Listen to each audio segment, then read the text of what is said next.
Assalamualaikum warahmatullahi wabarakatuh. Selamat pagi, siang, sore, malam, Pak Ubed dan seluruhnya. Pada pada kesempatan kali ini kami dari kelompok 2 akan menjelaskan mengenai hasil kerja kelompok kami, yaitu berupa analisis willingness to pay atau WTP terhadap sustainability product pada kalangan mahasiswa, yang spesifiknya adalah Tumblr. Di sini ada teman-teman anggota kelompok kami yang bernama Zafira NRP 004, Huda NRP 011, saya sendiri Keiza NRP 041, lalu ada teman saya Karin NRP 052 dan teman saya Kayla NRP 89. Next. Oke, latar belakang dari penelitian ini berangkat dari kesadaran lingkungan di kalangan mahasiswa Surabaya yang menunjukkan peningkatan yang signifikan. Namun, masih terdapat kesenjangan antara sikap peduli terhadap isu lingkungan dan tindakan nyata dalam mengadopsi produk berkelanjutan. Nah, produk berkelanjutan ini salah satunya adalah tumbler. Tumbler dirancang untuk menggantikan botol plastik sekali pakai guna mengurangi timbunan sampah plastik. Meskipun mahasiswa menunjukkan kepedulian terhadap pengurangan sampah plastik, keterbatasan finansial seringkali menjadi faktor penghambat dalam pengambilan keputusan untuk membeli produk ramah lingkungan. Dengan biaya hidup mahasiswa di Surabaya yang berkisar selama 500.000 hingga 3 juta per bulan, terdapat tantangan dalam memahami interaksi antara kesadaran lingkungan dan juga daya beli mahasiswa. Maka penelitian ini bertujuan untuk menganalisis faktor-faktor yang mempengaruhi willingness to pay mahasiswa terhadap produk berkelanjutan. Next. Baik, selanjutnya yakni tinjauan pustaka. Pada tinjauan pustaka ini, kami mengambil dua highlight utama, yakni mengenai sustainable product atau produk berkelanjutan yang merupakan inovasi yang menanggapi masalah lingkungan akibat penggunaan material sekali pakai dengan mempertimbangkan dampak ekologis selama siklus hidupnya. Nah, dari sustainable product ini kami mengambil seperti sama yang di latar belakang, yakni highlight-nya adalah tumbler. Lalu, tinjauan pustaka yang kedua yakni mengenai willingness to pay atau kesediaan seseorang membayar lebih untuk produk yang dimiliki nilai tambah fungsional maupun emosional. Nah, dari willingness to pay ini lagi-lagi kami menarik garis ke produk berkelanjutan atau sustainable product yakni yang tumbler, bagaimana mahasiswa itu dapat memiliki willingness to pay tersendiri dalam pembelian tumbler tersebut. Next.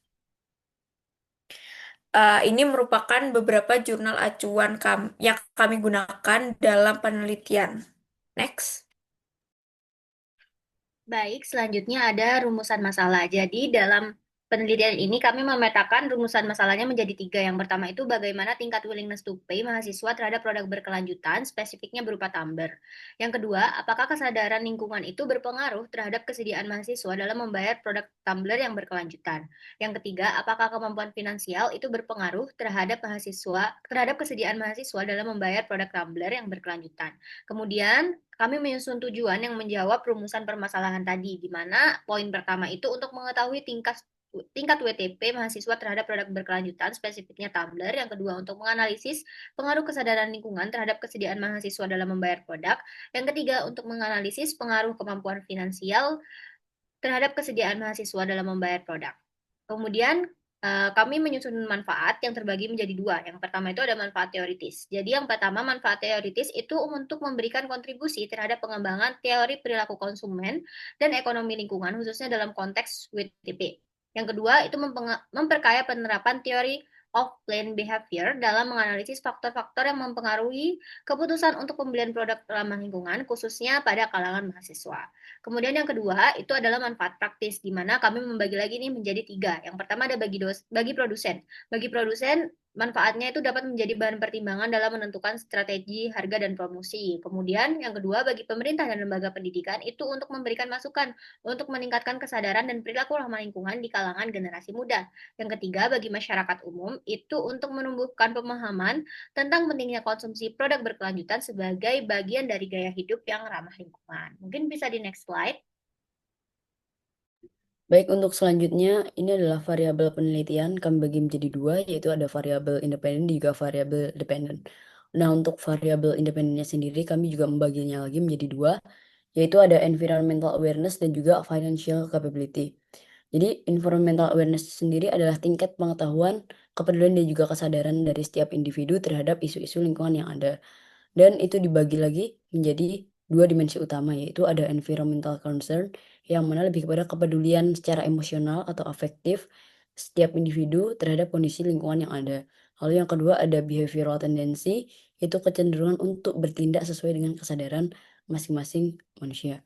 Lalu yang kedua ada financial capability, itu adalah kemampuan secara finansial dari seseorang tersebut untuk melakukan pembelian, termasuk untuk mengalokasikan dana kepada produk yang memiliki harga harga premium seperti produk-produk berkelanjutan. Yang mana juga kami bagi menjadi dua dimensi utama, yaitu ada objektif dan juga subjektif capability. Objektif capability itu sendiri kami lihat dari uang saku atau income yang mereka dapatkan, lalu yang subjektif capability ini sendiri dari persepsi atau kemampuan keuangan dari setiap individu. Selanjutnya adalah variabel penelitian dependent. Di sini kami hanya menggunakan satu, yaitu willingness to pay atau WTP, yang menjadi eh, WTP sendiri itu adalah tingkat kesediaan seseorang untuk mengeluarkan uang yang biasanya tambahan biaya dan mendapatkan produk atau layanan tertentu. Di sini kami membagi menjadi tiga dimensi utama, yaitu yang pertama ada nominal willingness, itu berupa jumlah atau persentase tambahan harga yang bersedia dibayar oleh masing-masing individu. Lalu yang kedua ada behavioral intention, itu niat untuk memilih produk berkelanjutan meskipun produk tersebut mahal. Yang ketiga ada perceived sacrifice, itu persepsi atau beban pengorbanan dalam membayar secara lebih. Eh, Kami menggunakan WTP ini karena menjadi indikator yang nyata dari perilaku konsumen untuk mendukung keberlanjutan. Nah, ini adalah hipotesa kami bagi menjadi dua. Yang pertama ada environmental concern berpengaruh positif terhadap WTP terhadap produk tumbler berkelanjutan.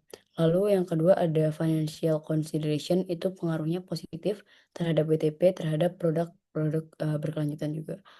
Lalu untuk teknik pengumpulan datanya kami menggunakan kuesioner yang nanti disebarkan melalui Google Form dengan mengambil sampel sebanyak kurang lebih 50 orang mahasiswa atau mahasiswi yang ada. Lalu untuk pendekatannya sendiri kami menggunakan metode structural equation atau SEM.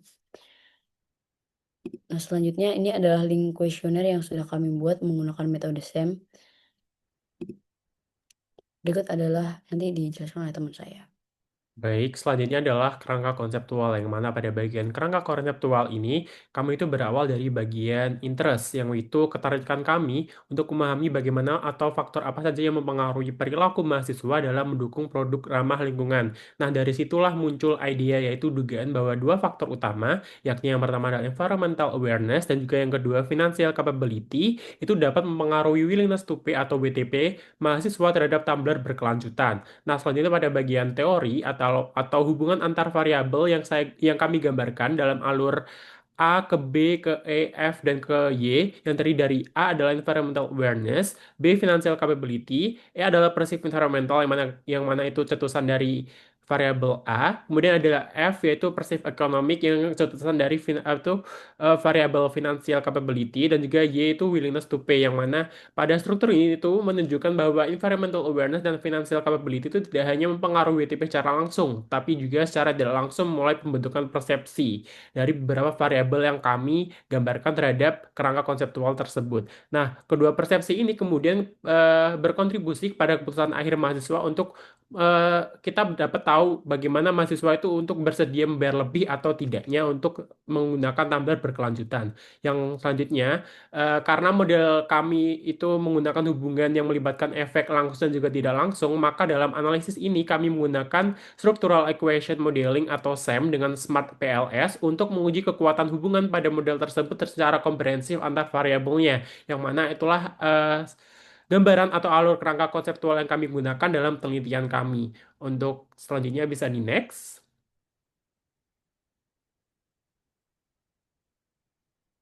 Nah, sekian dari kelompok kami. Mohon maaf apabila ada salah kata perbuatan. Wassalamualaikum warahmatullahi wabarakatuh. Terima kasih semuanya.